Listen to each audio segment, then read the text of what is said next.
বিক্রম! এখানে নিলামকে কে ডেকেছে? বিক্রম? ও কেন ডাকতে যাবে? কিন্তু ও এখানে কি করে এলো? ওই দেখো নিলাম!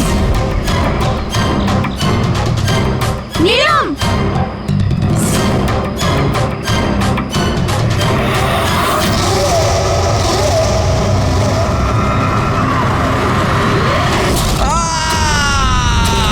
বিক্রমের চিৎকার এটা!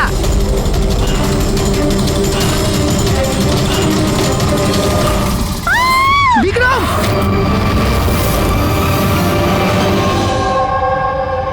তোমরা সবাই বলতে চাইছো যে বিক্রমকে এখানে নীলম ইচ্ছে করে ডেকেছিল যাতে ওকে সহজেই মারতে পারে, তাই তো? আচ্ছা, আপনারা কি নীলমকে দেখেছিলেন নাকি বিক্রমের মুখ থেকে শুধু শুনেছিলেন? স্যার, আমরা প্রত্যেকে নিলামকে দেখেছি। আর ও হালকা নীল রঙের লম্বা ড্রেস পরেছিল। আচ্ছা, এই নীলম কে? আর ও এখানে কি করে এলো? আচ্ছা, ও কি জানতো যে আপনারা এখানে ছুটি কাটাতে আসছেন? স্যার, নীলম আমাদের প্রত্যেকেরই কমন ফ্রেন্ড।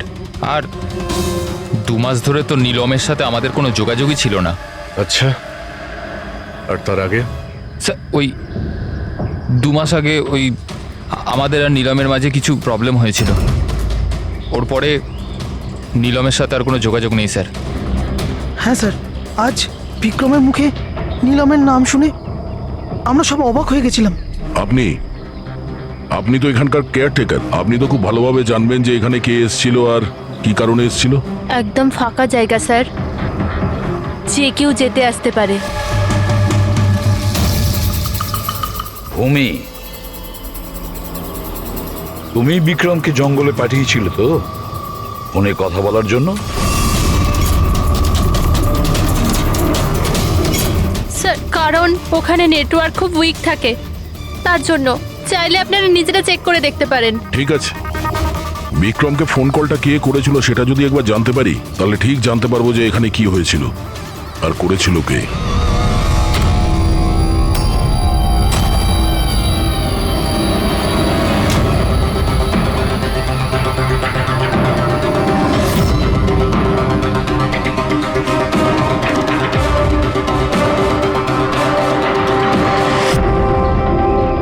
রেডি? এর উপরে ওঠো। এই নাও। কে? আমি? আরে পা দাও, ওইতে পা। চলো।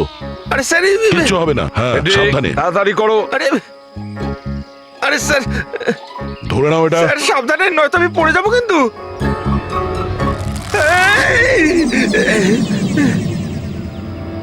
স্যার, এরা হয়তো মেয়েটার নাম বলছে, কিন্তু এদের কথায় বিশ্বাস করা একটু মুশকিল। বিক্রমের ওজন প্রায় 70 থেকে 80 কিলো হবে। একটা মেয়ে ওকে কুড়ুল দিয়ে মারার পরে ওর লাশটাকে হাসিতে ঝুলিয়ে দেয়। অদ্ভুত মনে হচ্ছে না স্যার? নীলম? এই নীলমটা আবার কে? কি উদ্দেশ্য থাকতে পারে তার? স্যার, বিক্রমের কাছে একটা আননোন নাম্বার থেকে ফোন এসেছিল। সেই নাম্বারটা ট্রেস তো হচ্ছে না, বোধহয় সিম কার্ডটা ডিস্ট্রয় করে ফেলেছে। হ্যাঁ স্যার, ওই ভূমি কেয়ারটেকার, ওর আচরণ ও কেমন যেন সন্দেহজনক। ঠিক আছে, দেখা যাক। নিলামের সঙ্গে দেখা করি আগে। এক্সকিউজ মি, এটা কি নিলামেরই বাড়ি? হ্যাঁ, এটা নীলমেরই তো বাড়ি, আর আমি ওর মা হই। আপনারা কারা? আমরা সিআইডি থেকে। সিআইডি? বলুন, কি ব্যাপার? অ্যাকচুয়ালি পিনাকি ওয়েস্টে একটা ফার্ম হাউস আছে, সেখানে খুন হয়েছে। ওখানে যারা ছিল তারা এটা বলছে যে ওখানে নিলামকে দেখেছিল। কি? তাহলে আপনারা এটাই বলতে চান যে নীলম কাউকে খুন করে দিয়েছে, আর আপনারা ওর বাড়িতে ওর সাথে দেখা করতে এসেছেন? হ্যাঁ। নিলাম কোথায়? আসুন আমার সাথে। কোথায়?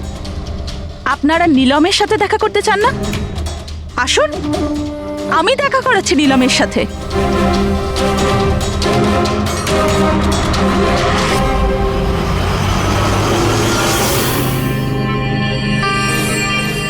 এই যে আমার নীলম, দেখছেন আপনার এর অবস্থা? মেশিনের দ্বারা জীবিত আছে,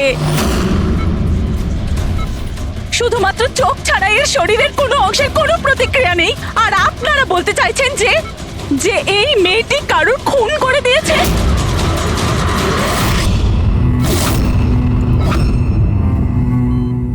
খুন করেছে আমার দিদি? নিলামের এরকম অবস্থা কবে থেকে আর কিভাবে? গত মাস থেকে ওর সেই গাড়ি অ্যাক্সিডেন্ট হয়েছিল, তারপর এই অ্যাক্সিডেন্ট হলো কি করে? মানে কেউ এসে ধাক্কা মেরেছিল না গাড়ির ব্রেক ফেল হয়ে গেছিল? ওই নীলম নেশা করেছিল। আপনারা কারা? আর এসব কি হচ্ছে? আমরা সিআইডি থেকে এসেছি। সিআইডি? দেখুন ডক্টর, ওর খুব কাছের বন্ধু বিক্রম, যাকে কেউ নৃশংসভাবে হত্যা করেছে, আর ওখানে যারা ছিল তাদের বক্তব্য হলো এও নাকি ওখানে উপস্থিত ছিল। This is not possible. এটা হতে পারে না। ওরা সবাই মিথ্যে কথা বলছে। বিক্রম আর ওর বন্ধুরা একেবারেই দিদির বন্ধু নয়, বিজনেস পার্টনার ছিল। চিট করেছে ওরা দিদিকে, ঠকিয়ে বিজনেস থেকে আলাদা করে দিয়েছে। ভালোই হয়েছে, ওই 3 জন চিটারের মধ্যে একজন মারা গেছে। খুব ভালো হয়েছে। আমাদের কাছে 5 জন আই উইটনেস আছে, প্রত্যক্ষদর্শী, যারা ওকে ওখানে ঘটনা ঘটার সময় দেখেছিল। আপনি বলতে চাইছেন ওর অবস্থা খুব শোচনীয়? দেখুন, আপনার কথা শুনে আমি খুব অবাক হয়েছি। নীলম সেই অবস্থাতেই নেই যে কোনো মুভমেন্ট করতে পারে। ও নিজের ইচ্ছায় একটা আঙুলও নাড়াতে পারবে না। হ্যাঁ, এটা ঠিক যে ও আমাদের দেখতে পারে, আমাদের শুনতে পারে, আমাদের বুঝতে পারে, কিন্তু এর থেকে বেশি কিছু নয়। ও যে কিছুটা করতে পারছে সেটা আমাদের দেওয়া স্টিমুলেশনের জন্য। মানে আমরা কন্টিনিউয়াসলি ওর ব্রেন ম্যাপিং করছি, ওর মস্তিষ্কের অবস্থার প্রোগ্রেস দেখার জন্য। এটা জানার জন্য যে নীলমের শোনার, দেখার, শোয়ার আর স্পর্শ অনুভব করার কতটা ক্ষমতা আছে, যাতে ওর রিকভারি তাড়াতাড়ি হতে পারে। কিন্তু নীলম শুধু মিউজিক আর ফ্রেগ্রেন্স, তার মানে সুগন্ধতে রিয়্যাক্ট করছে, কারণ ওর মস্তিষ্ক এইসব জিনিসে রেসপন্ড করে। নীলম এই মুহূর্তে একটা প্রাণহীন ফার্নিচারের মতো। ও এখান থেকে নড়তেই পারবে না, কারণ মার্ডার কি করে করবে? বিক্রম নিলামকে দেখেছিল আর ওর পিছু নিয়েছিল। রে, সিদ্ধার্থ আর তাশিয়া, মনিকাও দেখেছিল। এতজন দেখেছে, সবার ভুল হতে পারে, এটা কি করে সম্ভব? কিন্তু নীলমের এই অবস্থা তো আমরা দেখছি স্যার। দেখুন ডক্টর, আপনাদের হসপিটালের গেট থেকে শুরু করে এই পুরো হসপিটালের সিসিটিভি ফুটেজ আমি দেখতে চাই। সরি স্যার, গত সপ্তাহে সিসিটিভি ক্যামেরা খারাপ হয়ে গেছে, কোনো ফুটেজ তো নেই আমাদের কাছে। এখন ডক্টর, একটা কথা মনে রাখবেন যে যদি এটা প্রমাণ হয় যে নিলামি ক্রাইম সিনে ছিল, তাহলে আপনার লাইসেন্স ক্যান্সেল হতে পারে।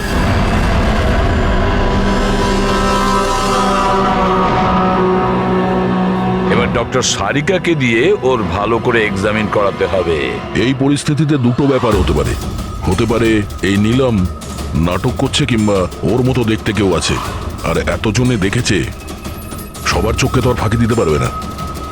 স্যার, আমার মনে হচ্ছে পুরবী আর ফ্রেডিকে একে লক্ষ্য রাখার জন্য এখানেই থাকা উচিত।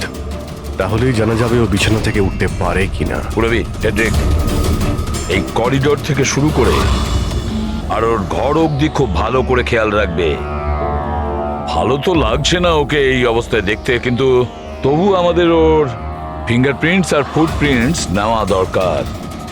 আর তাছাড়া নীলামের ভাই আর মা ছাড়া ওখানে আর কে কে আসেন ওর খোঁজ নিতে, ওর সঙ্গে দেখা করতে, সেটাও দেখতে হবে।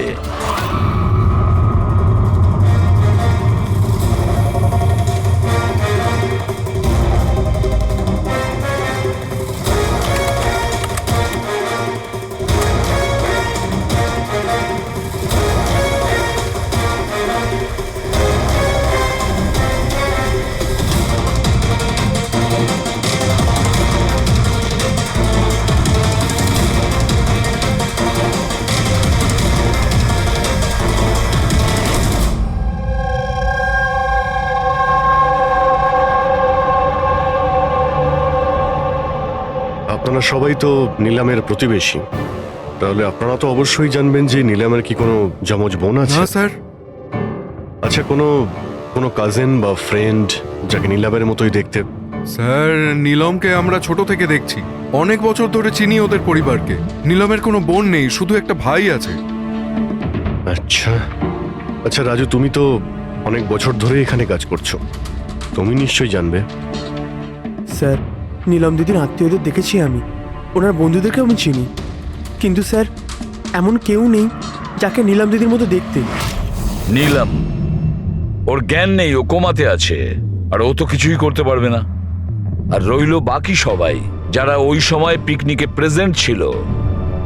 বিক্রমকে খুন ওদেরই মধ্যে কেউ করেছে। তবে স্যার, এই তাসিয়া বিক্রমের স্ত্রী, ওর মুখ দেখে মনে হচ্ছে না যে ওর স্বামী মারা যাওয়াতে ওর কোনো আফসোস রয়েছে। কিংবা স্যার নীলমের মা বিদ্যা আর ওর ভাই ঋষভ।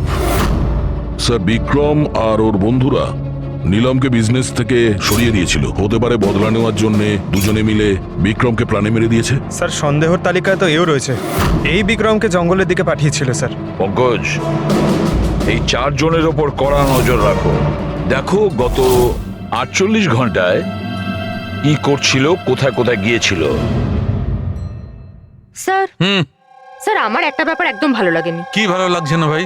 স্যার, আমি নিজে ওই মেয়েটাকে এক্সামিন করে আসছি, বেচারি নিজের হাতটাও নাড়াতে পারে না, আর আমরা ওর ফুটপ্রিন্টস আর ফিঙ্গারপ্রিন্টস খুনির সাথে ম্যাচ করাচ্ছি। দিস ইজ সারিকা, একটা কথা তুমি খুব ভালো করে মনে রাখবে, তুমি এতদিন ধরে সিআইডিতে কাজ করছো। সিআইডির কাজে কোনো ইমোশনের জায়গা নেই, এখানে সবাইকে সন্দেহ করতে হয়। মনে রেখো, ওই মেয়েটাকে 5 জন লোক ওখানে দেখেছে, বুঝলে? ইমোশনের কি আছে? এক কাজ করো, এই সব ফিঙ্গারপ্রিন্টস যেগুলো পূরবী আমাদের এনে দিয়েছে, আর এই দড়ি থেকে, কুড়ুল থেকে যে ফিঙ্গারপ্রিন্টস আমরা পেয়েছি, ওগুলো আমি সেভ করেছি। একটু ম্যাচ করে দেখো যদি কিছু পাওয়া যায়।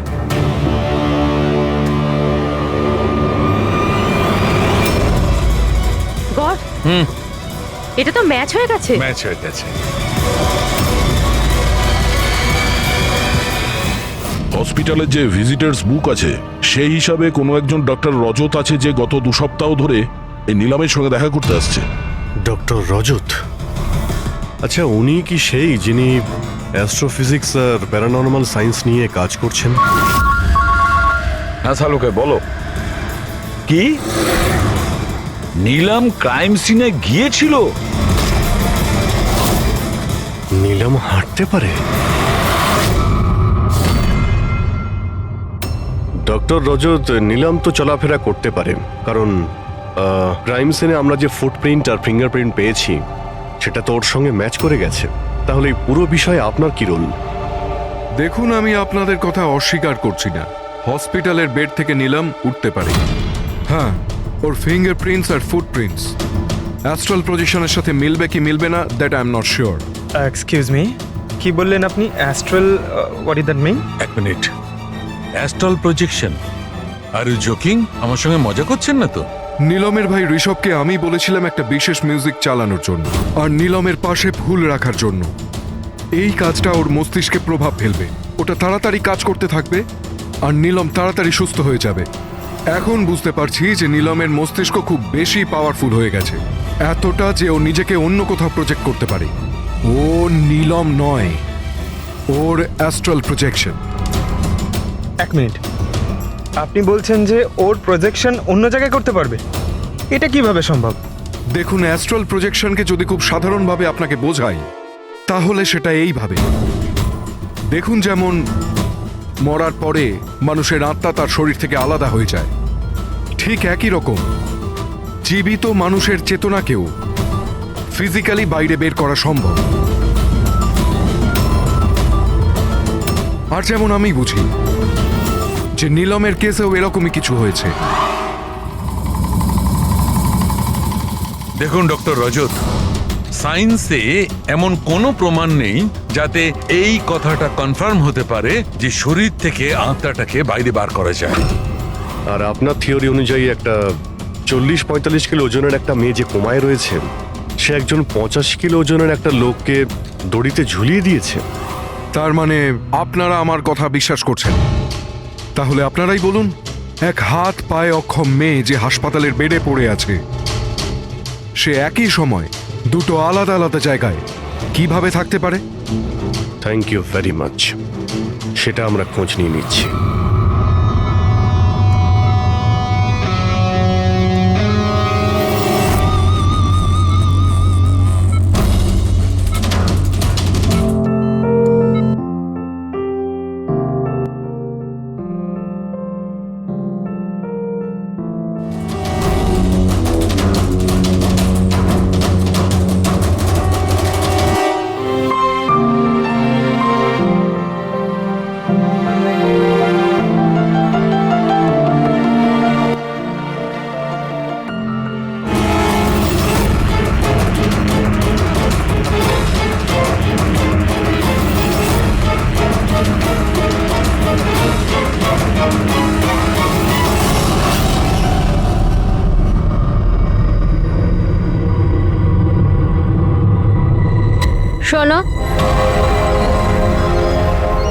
আমি তোমাকে কিছু বলতে চাই।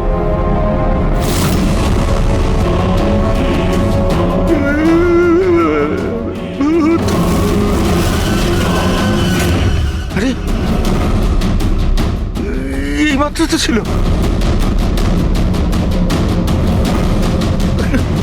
কোথায় হাওয়া হয়ে গেল?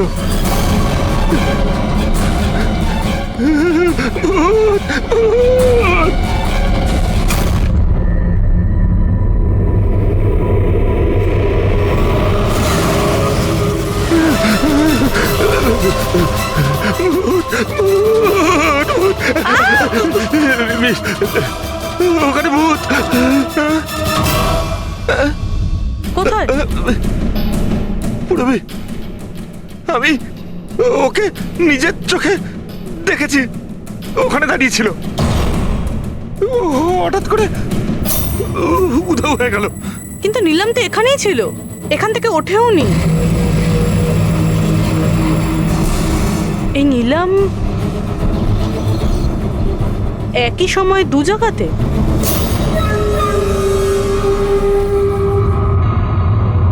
স্যার, আমি নিজের চোখে দেখেছি নীলমের আত্মা দাঁড়িয়েছিল এই করিডোরেই। স্যার, ওর রুমেই ছিল। ঋষভ মিউজিক অন করে ফুল রেখে শুতে চলে গেছিল। এরকম প্রথমবার হয়নি স্যার, আমি দেখেছি। স্যার, ওর বডি এখানেই থাকে আর ও বাইরে ঘুরে বেড়ায়। দেখলেন, আমি আপনাদের আগেই বলেছিলাম মিউজিক আর ফুলের জন্য ওর নার্ভের সক্রিয়তা বেড়ে যায়, আর সেই অবস্থায় ওর আত্মা শরীরের বাইরে চলে যায়। Astral projection. Astral projection? হ্যাঁ। ঋষভ, ভেতরে যাও, গিয়ে মিউজিক চালাও। যেটা তুমি তোমার বোনকে শোনাও, আর ওই ফুল সেটাও রাখো। হ্যাঁ স্যার। এবারে দেখবো।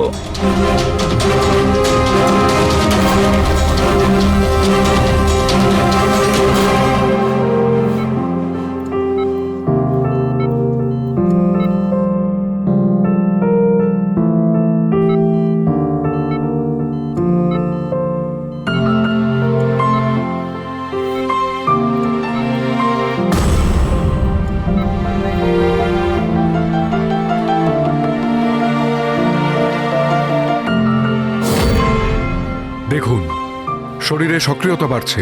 আমি আপনাকে বলেছিলাম না আমি ভুল বলিনি? ঠিক আছে ডক্টর, ওর আঙ্গুলটা নড়াচড়া করছে, কিন্তু ওর অ্যাস্ট্রাল প্রজেকশন কোথায়? শুধু তো আঙ্গুলের রিয়াকশন দেখছি। তাহলে কি পুরো হসপিটালে ওর আঙ্গুলের ছাপ খুঁজে বেড়াবো? যদি ওর আত্মা ওর শরীর থেকে বেরিয়ে অন্য কোথাও যায়, তাহলে ওর ফুটপ্রিন্ট আর ফিঙ্গারপ্রিন্টও সাথে নিয়ে যায়, তাই না? দেখুন, আপনাকে বুঝতে হবে, নীলমের আত্মা আপনার অর্ডারে তার শরীর ছেড়ে বাইরে আসবে না। এটা নিজে থেকেই স্বেচ্ছায় আসবে। ও প্লিজ ডক্টর, আপনার এই সায়েন্সের কথাবার্তা আমাদের মাথাতেই ঢুকছে না। এই কেসটা আমরা সলভ করব, বুঝেছেন? আপনারা আমার কথাকে বিশ্বাস করুন। এক্সকিউজ মি, আসুন। দেখুন দেখুন নীলমকে। ওর অবস্থা দেখে আপনাদের মনে হচ্ছে যে হসপিটাল থেকে বাইরে বেরিয়ে ও কাউকে মার্ডার করতে পারে? হ্যাঁ স্যার, আমরা প্রত্যেকে ওকে দেখেছিলাম। ওটা নীলমই ছিল, আর আমাদের কোনো ভুল হয়নি স্যার। 1 মাস হয়েছে তোর অ্যাক্সিডেন্টের। এটা হতেই পারে যে অভিনয় করছে, হাঁটাচলা করতে পারে। সিদ্ধার্থ, ও সত্যি বেড থেকে নড়াচড়া করার অবস্থায় নেই। তাহলে ওটা কে ছিল যাকে আমরা ওখানে দেখেছিলাম? ওই দেখো নীলম। স্যার, আমি বলেছিলাম না নীলমের আত্মা ওর শরীর থেকে। Thank you very much. আপনি আমার ওদিকে গিয়ে বসুন। আপনারাও প্লিজ ওদিকটা গিয়ে বসুন। প্লিজ ওই দিকটা গিয়ে বসুন। স্যার, এর আঙুল আর পায়ের ছাপ ম্যাচ কিভাবে হতে পারে? হতে পারে যদি কেউ নীলমের ফিঙ্গারপ্রিন্টস আর পায়ের ছাপ ক্রাইম সিনে ছেড়ে আসে তবে। কি হলো স্যার? একটা কথা আমার মাথায় ঘুরছে। বিক্রমের মৃত্যুর পরে তোমাদের মনে আছে বিক্রমের বন্ধুরা কি বলেছিল? স্যার, নীলম আমাদের প্রত্যেকেরই কমন ফ্রেন্ড, আর 2 মাস ধরে তো নীলমের সাথে আমাদের কোনো যোগাযোগই ছিল না। সিদ্ধার্থ কি করে জানলো যে নীলমের অ্যাক্সিডেন্ট 1 মাস আগে হয়েছিল? 1 মাস হয়েছে তোর অ্যাক্সিডেন্টের, হাঁটাচলা করতে পারে। এটা হতেই পারে যে অভিনয় করছে।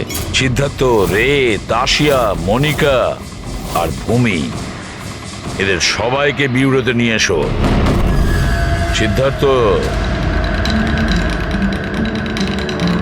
Siddharth, yes sir. নীলমের সঙ্গে শেষ কবে দেখা হয়েছিল? স্যার আমি তো বলেইছিলাম, প্রায় 2 মাস আগে। আসলে হয়েছে কি, একটু ভুলে যাই, বয়স হচ্ছে তো। 2 মাসের মধ্যে যখন দেখা হয়নি, তাহলে নীলমের অ্যাক্সিডেন্টের ব্যাপারে তুমি কিভাবে জানলে? স্যার ঠিকঠাক তো মনে নেই, কিন্তু কথায় কথায় বিক্রমই বলেছিল আমাকে। তোমরা বিজনেস পার্টনার ছিলে, তাই ও মারা যাওয়াতে সব থেকে বেশি লাভ তো তোমাদেরই হয়েছে। স্যার বিজনেস পার্টনার ছিলাম, খুনি নয়। আর ও বন্ধু ছিল আমাদের, ওর ব্যাপারে আমরা এসব ভাবতেই পারি না। যদি লাভের কথা বলেন তো বিক্রমের মৃত্যুর লাভ তো সবচেয়ে বেশি ওর ওয়াইফ তাসিয়ারই হয়েছে।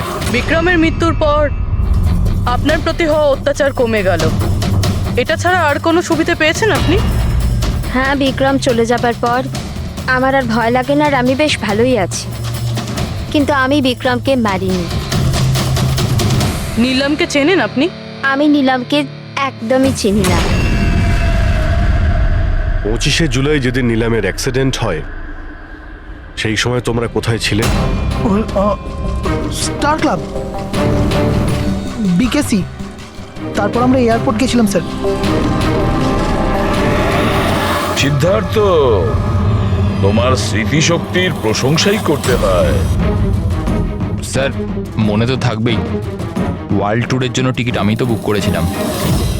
ট্রাভেল এজেন্ট কে ছিল? সাইমা ট্রাভেলস। যেই বাংলোতে আপনি ছুটি কাটাতে গিয়েছিলেন, ওখানে যাওয়ার আগে আপনি ওখানে 2-3 বার গিয়েছিলেন। কি করতে গিয়েছিলেন? আমি এটাই দেখতে গিয়েছিলাম যে ওখানে কেমন সব ব্যবস্থা, ওটাই দেখাচ্ছিল। ভূমি, আপনি বিক্রমকে বাংলোর পিছনে এইটা বলে পাঠিয়েছিলেন ওখানে নেটওয়ার্ক আসে, কিন্তু এটা সত্যি না, আমরা চেক করেছি। দেখুন ম্যাডাম, ওরা অনেক বড় লোক, আমার ওদেরকে মেরে কি লাভ হবে? আর আপনি শুধু শুধু আমাকে এইসবে টানছেন। ম্যাডাম আমি কিছু করিনি। তাহলে বিক্রমের মৃত্যুর আগে, একদিন আগে হসপিটালের বাইরে কি করছিলেন? আমার ভাইয়ের দোকান আছে, ওখানে দেখা করতে গেছিলাম। আর মনিকা, আপনার কি বক্তব্য?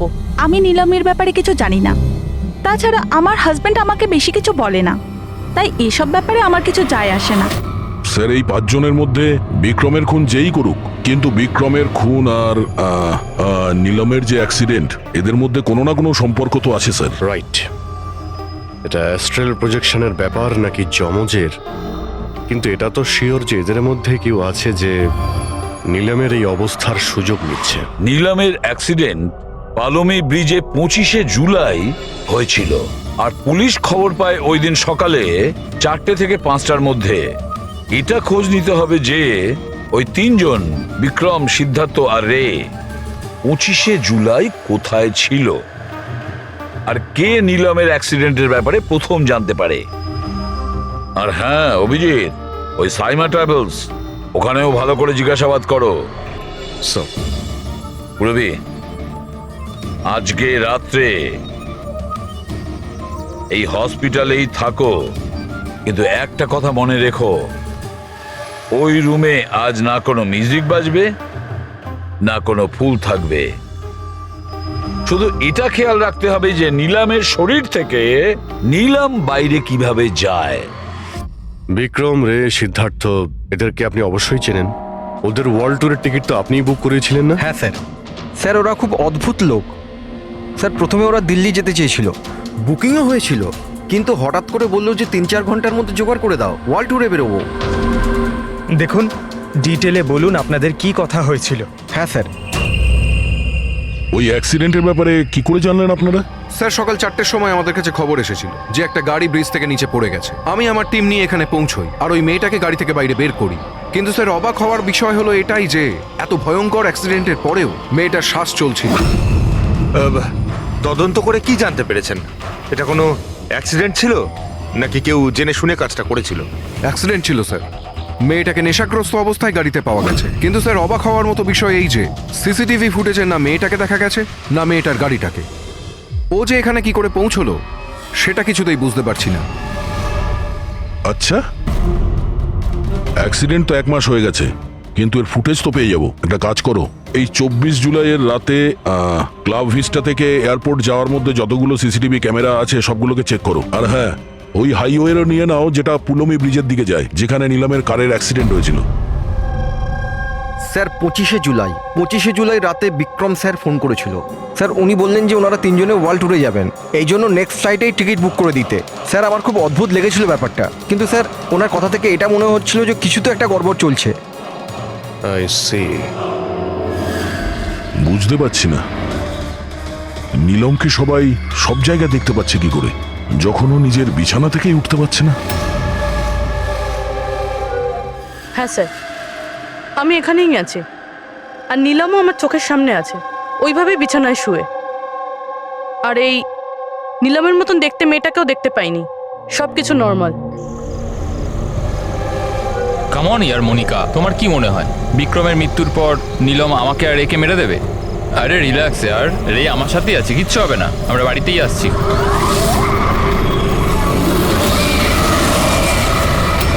নীলম, নীলম, সিদ্ধার্থ সামনে নীলম দাঁড়িয়ে আছে।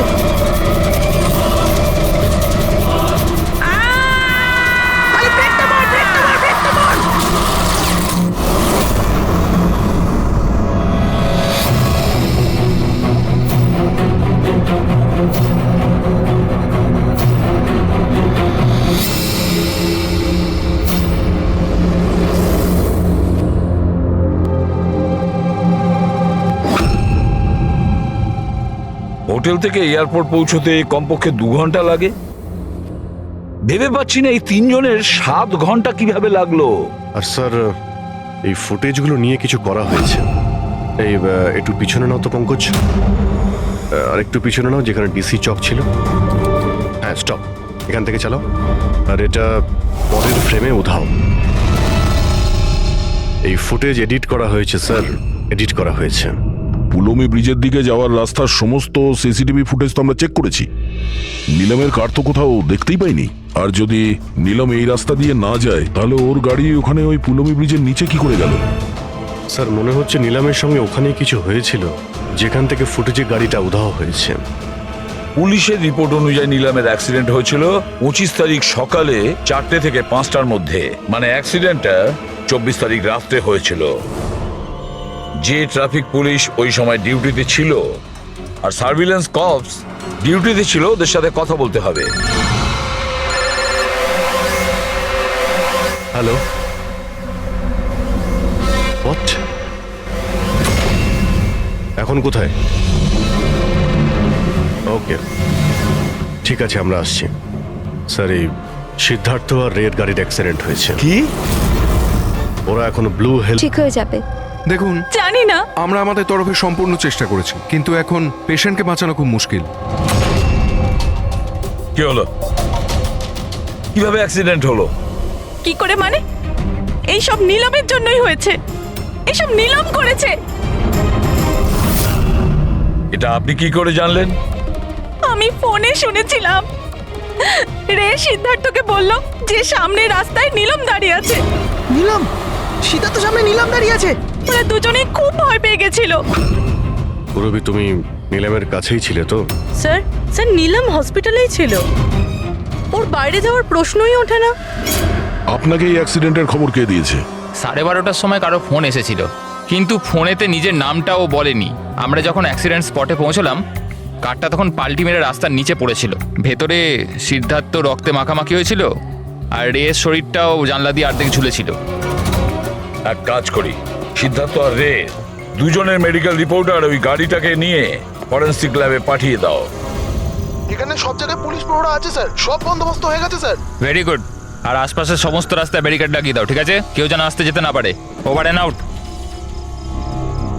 একটা গাড়িও যেন এদিক দিয়ে না যেতে পারে। হ্যাঁ স্যার। যারা হেঁটে হেঁটে যাবে তাদের বলে দাও অন্য রাস্তা দিয়ে যেতে। কাল সকালবেলা এখান দিয়ে ভিআইপির একটা বড় কনভয়ে যাবে, আর ভেতর থেকে আমরা খবর পেয়েছি যে ওই কনভয়ের মধ্যে একটা গন্ডগোল হতে চলেছে। কারোর ওপর যদি একটু সন্দেহ হয়, সঙ্গে সঙ্গে আমাকে জানাবে। সব সিসিটিভি ক্যামেরা জাজ হয়ে গেছে, সব ঠিকঠাক কাজ করছে। গুড।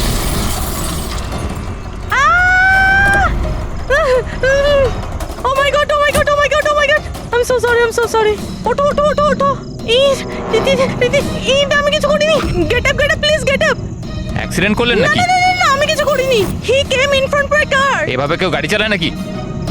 স্যার এ তো মরে গেছে। মরে গেছে? না না না না না, আমি কিছু করিনি। আরে ম্যাডাম, এই সিসিটিভি ক্যামেরাতে সবকিছু রেকর্ড হয়ে গেছে। এটা চালু আছে? হ্যাঁ চলে এগুলো। এটা কেন চলে? অ্যারেস্ট করো ওনাকে। Listen listen listen listen listen. Actually আমার হাজবেন্ড যে আছে, he is a very very rich man. টাকার কোনো অভাবই নেই ওনার। তো যদি আপনারা চান তো এই ফুটেজটা ডিলিট করা যায় না? এক minute. Get up get up get up, save some money, gate up please please, get up please. Madam, হ্যাঁ 10 লাখ। 10 লাখ? সিসিটিভি ফুটেজও গায়েব হয়ে যাবে, তার সাথে সব প্রমাণও। আরে এটার থেকে বাঁচতে গেলে এটুকু টাকা তো দিতেই হবে ম্যাডাম। শুধু টাকা নিলেই হবে না, আরো অনেক কিছু নিতে হবে তোমাদের।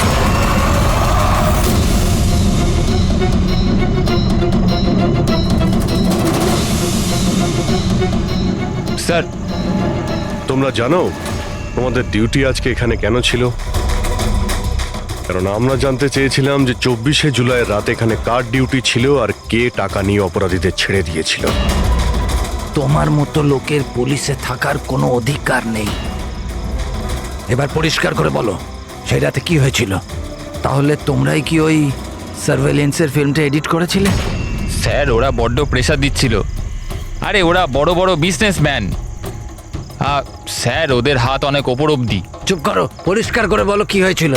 স্যার, ওই রাত্রির প্রায় 2:30টার সময় বিক্রম, রে আর সিদ্ধার্থর গাড়িটা নীলমের গাড়িটাকে ধাক্কা মারে।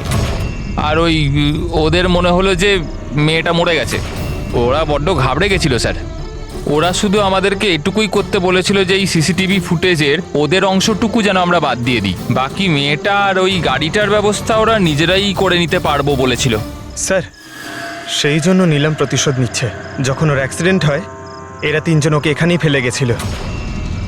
নিলাম নয়, অন্য কেউ, যে রে, সিদ্ধার্থ আর বিক্রান্তের উপরে প্রতিশোধ নিচ্ছে।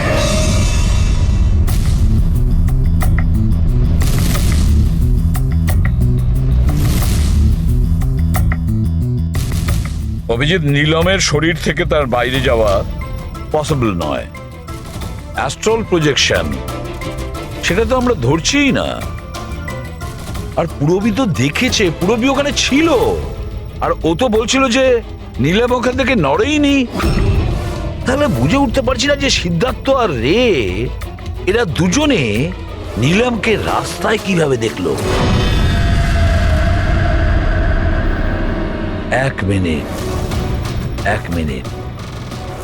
এই নীলম একই সময় নিজের রুমে আর হসপিটালের করিডোরেও তো দেখা গিয়েছিল। 1 মিনিট বস।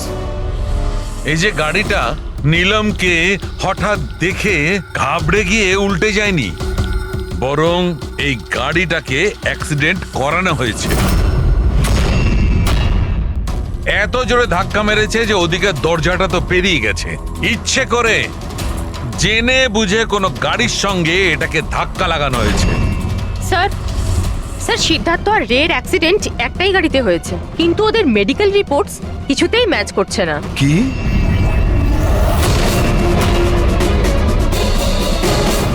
হ্যাঁ বস।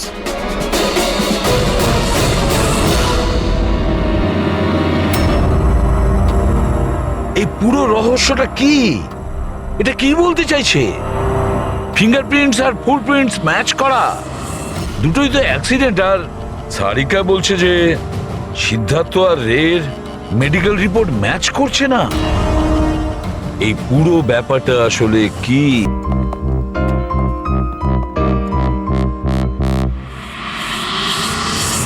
যে বিক্রমকে খুন করেছে আর সিদ্ধার্থ আর রের এই অবস্থা করেছে, এই সব কাজ নীলমের নয়, অন্য কারোর।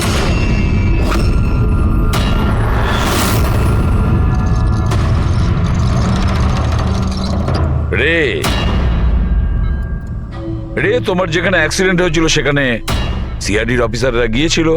আর তাছাড়া তোমার গাড়ির কন্ডিশন আর তোমাদের মেডিকেল রিপোর্টও চেক করা হয়েছে। ওটা খুব সাংঘাতিক অ্যাক্সিডেন্ট হয়েছিল। দেখো সিদ্ধার্থর কিরকম অবস্থা। কিন্তু একটা জিনিস দেখে ভালো লাগছে, এত বড় অ্যাক্সিডেন্ট, এত সাংঘাতিক অ্যাক্সিডেন্ট যেখানে সিদ্ধার্থর এরকম অবস্থা, সেখানে তোমার তো শুধু এত সামান্য আঘাতটা লেগেছে কিভাবে?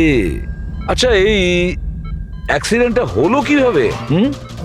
আসলে ওই আমি রাস্তাতে আমি নীলমকে দেখেছি, আর এই কথাটাই আমি সিদ্ধার্থকে বলেছি।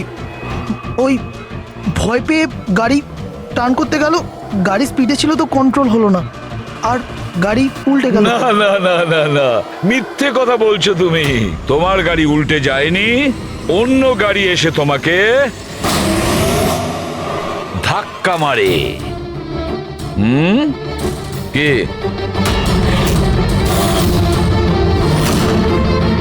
হ্যাঁ স্যার, সিদ্ধার্থকে মারার প্ল্যান আমিই করেছিলাম, আর এতে ভূমি আমাকে সাহায্য করেছিল।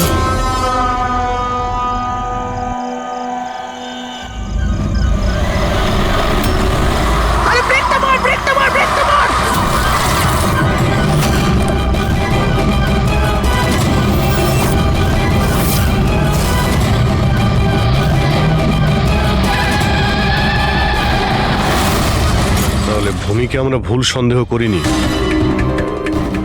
আর নিলামের হলোগ্রাম ওটাও তুমি বানিয়েছিলে, তাই তো?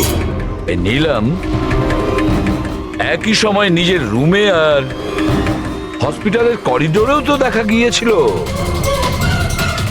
এটা শুধু একটা কারণেই ঘটতে পারে, শুধু একটা কারণে।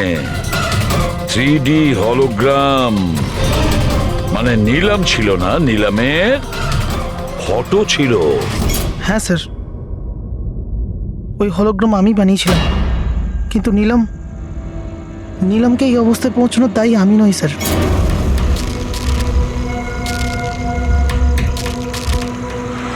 এই নিলাম আমাদের ডিসি চকে কেন ডাকলো? ও আমার উপর লিগ্যাল অ্যাকশন নেবার কথা ভাবছে, কিন্তু আমি ওকে 1 টাকাও দেবো না। ওর হিসেব আমি আজকে একদম শোধ করে দেবো। আরে কি করছিস বিক্রম? ও বন্ধু আরে আমাদের। উড়িয়ে দে এটাকে বিক্রম। আরে সেটা তো তুই চুপ করে বস না। না বিক্রম, না না না বিক্রম। আমি বিক্রমকে আটকানোর চেষ্টা করেছিলাম, কিন্তু স্যার বিক্রম আমার একটা কথাও শুনলো না। আমি নীলমকে বাঁচাতে চাইছিলাম স্যার, ওকে হেল্প করতে চাইছিলাম, কিন্তু এই দুজনে আমাকে কিছু করতে দেয়নি। ও আমাদের বন্ধু ছিল স্যার, কিন্তু আমিও টাকার লোভে পড়ে গিয়ে সিদ্ধার্থ আর বিক্রমের সাথে মিলে নীলমের সাথে বেইমানি করলাম স্যার। ওকে বিজনেস থেকে বের করে দিলাম, আর ওকে মরার জন্য ছেড়ে দিয়ে আমরা 3 জন ওয়ার্ল্ড ট্যুরে চলে গেছিলাম। কিন্তু স্যার যখনই আমরা ফিরে এলাম, তখন থেকে আমি বুঝতে পারলাম যে সিদ্ধার্থ আর বিক্রম মিলে আমাকেও এই বিজনেসের পার্টনারশিপ থেকে বাইরে বের করে দিতে চাইছে। কিন্তু এর আগে এই দুজন নীলমের মতো আমার সাথেও বেইমানি করে। আমি এই দুজনকে আমার রাস্তা থেকে সরানোর প্ল্যান করলাম, আর নীলমের সাহায্য নিয়ে ওদেরকে ভয় পাওয়াতে শুরু করি। তাহলে এই বাংলোতে ছুটি কাটানোর আইডিয়া তোমারই ছিল? হ্যাঁ, ওখানে আমি দুজনকে রেখেও ছিলাম বিক্রমকে মারার জন্য। আমি যা করেছি আমার আফসোস নেই স্যার। নীলমের এই অবস্থাতে আমার পরিচয় গোপন করে ওকে টাকা দিয়ে সাহায্য করছিলাম। জেল যাওয়ার পর এটাই চাইবো যে ওর চিকিৎসা যেন কিছু কম না হয়। আর ভূমি আমার অফিসে কাজ করতো স্যার, এই জন্য আমি জানতাম যে ও আমার সঙ্গ দেবে, আর আমি ভূমিকে ব্যবহার করেছি নীলমের 3D হলোগ্রাম লাগানোর জন্য।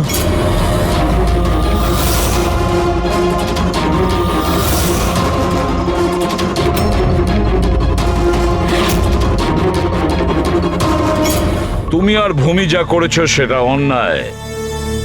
আইন তোমাদের কোনোদিন ক্ষমা করবে না, কঠোরতম শাস্তি হবে তোমাদের।